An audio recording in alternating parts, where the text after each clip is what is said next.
हमरा ननद जी की बोली ना सहलाए राजा जी। हमरा ननद जी की बोली ना सोहलाए राजा जी।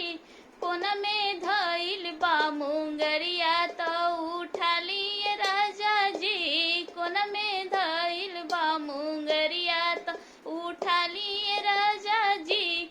हमरा मीट के मसाला ना बुझल राजा जी। हमरा मीट के मसाला ना बुझल राजा जी। वो ननद जी के बोलिया ना सोहला राजा जी। ओ सासू जी के बोलिया ना सोहला राजा जी। कोन में धइल बा मुंगरिया त उठा लिए राजा जी। हमरा गोतिन जी के